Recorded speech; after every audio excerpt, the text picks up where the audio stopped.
Bom dia a todos e todas. Dando sequência então à nossa aula de Direito Penal, começamos então o estudo bem objetivo aí do nosso Código Penal a partir do artigo 1º, tá? Do Código Penal, que é o Decreto 2848 de 1940, tá?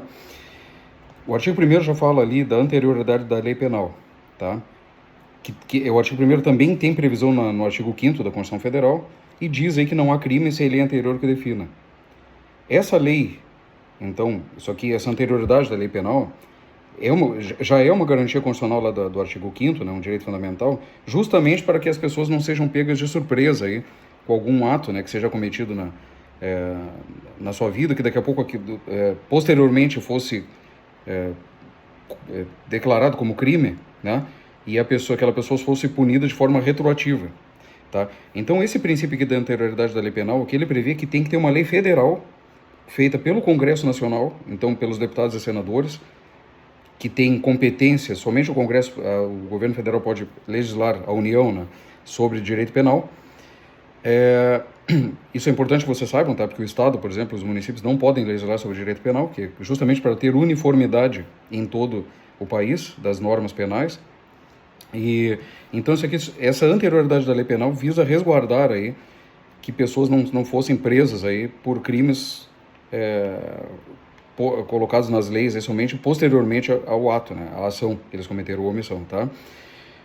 E com base nesse raciocínio da anterioridade da lei penal, o parágrafo 2º aqui, ele fala também da questão da lei penal no tempo, né, dando sequência ao mesmo raciocínio, que ninguém pode ser punido por fato que a lei posterior deixa de considerar crime. Acontece, isso aqui se chama retroatividade da lei penal mais benéfica, tá? Então, precisa de uma lei penal, primeiramente, para punir uma lei anterior à ação, né? Eu já vou dar um exemplo aqui para facilitar o entendimento. Agora, se posteriormente for criada uma lei penal mais benéfica do que uma que já existia, tá? A pessoa não pode mais ser punida e cessa a execução e os efeitos penais da sentença, tá? Vou dar um exemplo aqui para facilitar, que é o crime de adultério, o famoso crime de adultério que tinha no Código Penal, que foi revogado, né? Se alguém existia desde 1940 esse crime, se alguém respondeu por esse crime, foi punido, foi preso, né? Ou pagou alguma pena alternativa lá, como prestação de serviço à comunidade, alguma coisa do tipo, e ficou nos antecedentes criminais dele aquele crime de adultério, quando uma lei penal posterior, né, que aconteceu mesmo de fato, revogou o crime de adultério, automaticamente cessa, que é o que diz o artigo 2º, cessa a execução e os efeitos penais da sentença. Um dos efeitos penais da sentença é riscar da folha de antecedentes, deletar da folha de antecedentes daquela pessoa o crime. Se alguém estivesse preso por causa desse crime, ele teria que ser solto automaticamente. Então, quando a lei penal no tempo, isso se chama retroatividade da lei penal benéfica, tá? Pode, se for sempre para beneficiar, sempre que for para beneficiar, pode retroagir uma lei penal. Jamais pode uma lei penal prejudicar, tá? Que eu vou dar um exemplo agora. Foi criado, nós sabemos que temos no artigo 121 do Código Penal o crime de homicídio doloso, né? Matar alguém, tá lá. É assim que se diz lá. Pena de 6 a 20 anos. Tá bom? 6 a 20 anos. Matou. Então, essa é a figura, o homicídio simples que se chama, tá? Em 2024 foi criada um novo crime, foi criado em 2024, chamado feminicídio, tá? Que está inserido lá no nosso Código Penal. A pena para o crime de feminicídio de 20 a 40 anos. Feminicídio significa matar uma mulher pelo fato dela ser mulher, por questão de gênero, né? Eu pesquisei rapidamente antes de entrar nessa aula aqui, na internet, e vi num site do governo, no gov.br, que nós temos uma média de 3 mulheres assassinadas aí por dia no Brasil. Por serem mulheres, feminicídio, tá? Pena de 20 a 40 anos. Digamos que alguém tivesse cometido tivesse matado uma mulher por ser mulher antes da publicação da lei de 2024. Essa pessoa responderia por homicídio por homicídio, né? Que é o caput do artigo 121, de 6 a 20 anos, entenderam? Porque essa lei posterior, ela foi prejudicial, ela é... Então, como ela é prejudicial, ela é mais gravosa do que uma lei, do que o homicídio simples, ela não pode retroagir para prejudicar. Por outro lado, aquele exemplo que eu dei do adultério, como beneficia, ela retroage. Então, se prejudicar, não retroage, se beneficiar, retroage. É isso. Irretroatividade da lei penal que prejudica. Chama reformatio impegius, né? No direito, tá? Ou, se for para beneficiar, reformatio in melius, que se diz, tá bom, tá, pessoal? Acho que não vai cair com esses termos aí, mas não custa nada falar, tá? Então, sempre que de qualquer forma favorecer, vamos botar aqui um crime, siga existindo o tal do crime, mas o legislador federal entenda que a pena deve ser reduzida, por exemplo, ou que deve ser aplicada alguma medida ali, a possibilidade de livramento condicional, para aquela, ou uma possibilidade daquela pena ser comutada numa restritiva de direitos, que seria uma prestação de serviço à comunidade, uma interdição temporária de direitos, alguma coisa do tipo, que nós veremos, tá? Se beneficiou, retroage. Pega, inclusive, aquelas pessoas que estão cumprindo a pena, que estão presas, por exemplo. Tá? Essa é a lógica. Retroage uma lei benéfica. Não retroage, de forma alguma, uma lei prejudicial. E se o crime... E se sequer existia previsão legal para o cometimento daquele crime, não se aplica para quem cometeu antes. Outro exemplo é a questão dos crimes hediondos.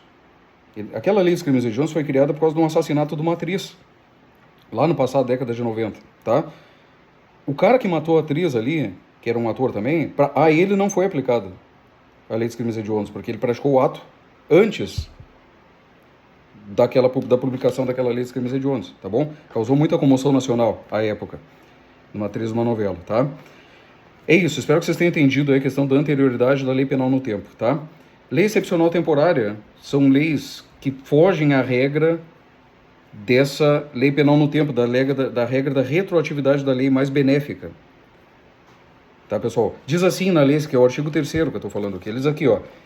Uma lei excepcional temporária, embora decorrido o período de duração ali, né, ou cessadas as circunstâncias que determinaram, aplica seus fatos durante sua vigência. Então, são leis que já têm prazo de duração certo e para casos específicos. Aconteceu no Brasil uma época que os preços eram tabelados no plano cruzado, né? Existia crime previsto para quem não cumprisse aquelas tabelas, né, que o governo havia estipulado, que botasse um preço num produto maior do que o preço que estava na tabela, por exemplo, tá?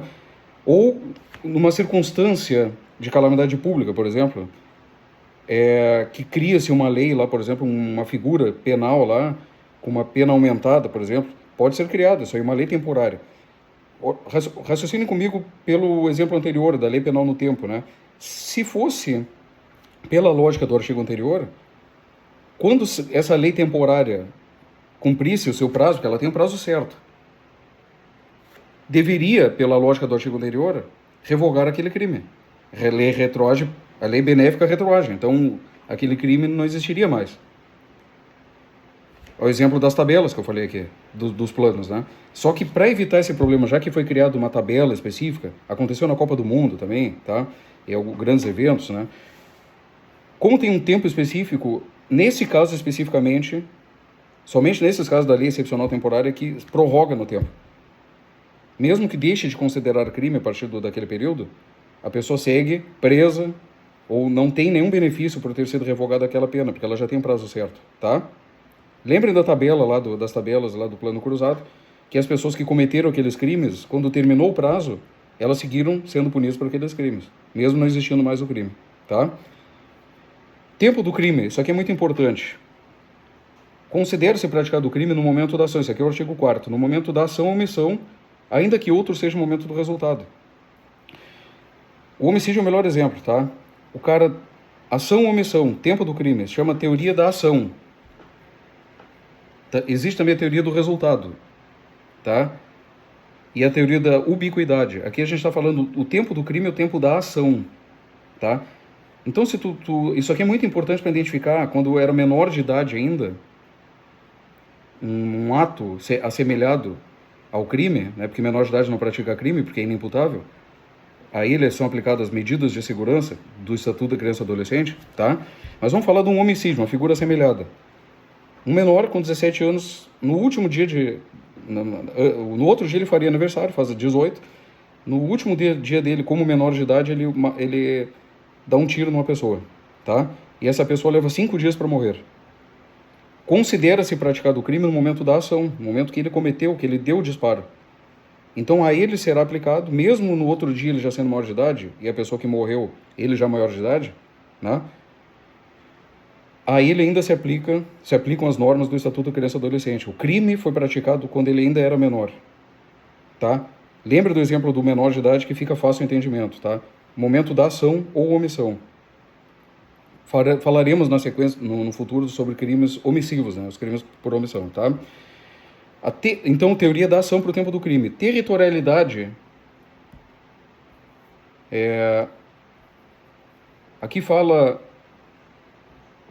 Temos também a questão do local do crime, que eu vou pular o artigo 5º e falar o artigo 6º, tá? Lugar do crime. Ele considera praticado no lugar da ação ou omissão, agora não é mais o tempo, é do lugar. Tá bom? No lugar da ação ou omissão, onde ocorreu, no todo ou em parte, ou onde produziu ou deveria produzir seu resultado. Artigo 6º. Aqui é a teoria da ubiquidade, que se chama no direito, tá? Considera-se lugar do crime tanto o local onde aconteceu a ação, vamos dizer, o disparo da arma de fogo, quanto o local onde produziu ou deveria produzir o resultado. Vamos dar um exemplo. O exemplo dos livros de direito. Uma carta-bomba. Tá? Isso aí tem tudo que é livro de direito. O exemplo da carta-bomba. O cara pega e bota uma carta, uma caixa, pode ser, na fronteira com o Uruguai, ali no Chuí, por exemplo, no Jaguarão, Livramento, e envia uma carta lá para dentro do país, para outro país. E essa carta explode lá. Tá? Essa bomba aí mata uma pessoa. Considera-se o local do crime tanto aqui no Brasil quanto lá no Uruguai. Tá? Para que tem isso? Por que tem essa preocupação? Isso aqui na parte justamente da aplicação da lei penal internacional, né? Dentro dos países ali. Por que tem essa preocupação? Porque a autoridade brasileira, o juiz brasileiro, julgará essa pessoa aqui no Brasil que mandou essa carta para lá, tá bom?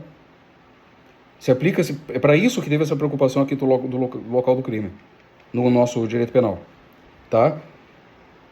Ou produziu, ou deveria produzir esse resultado. Vamos botar que essa bomba não exploda. Por algum motivo não explodiu a tal da bomba. Esse deveria produzir esse resultado é tentativa. Então, por circunstância, lei à vontade do cara, porque a bomba não explodiu, porque alguém foi lá e desarmou a bomba. Não aconteceu o crime, mas aí nós temos a tentativa de homicídio, que será julgado aqui no Brasil também. Tá bom? É para isso que faz. Agora, um crime dentro do território nacional, lá no nosso Código de Processo Penal, no artigo 70, ele fala que a autoridade, isso aqui é só para concluir a aula de hoje, a autoridade, o juiz que julga o local da ação, aqui dentro do Brasil, mesmo que o resultado seja em outro lugar. Então, se tu der um tiro numa pessoa aqui na minha cidade, Rio Grande, e a pessoa morrer em Pelotas, no hospital lá em Pelotas, o juiz competente é o juiz daqui de Rio Grande, o local da ação, não do resultado, tá? Esse lugar do crime que se fala aqui no artigo 6º, ele foi pensado justamente para os crimes aí transnacionais, tá? Que tem ação num país e o resultado no outro, ou onde poderia produzir esse resultado, tá? Um abraço, até a próxima.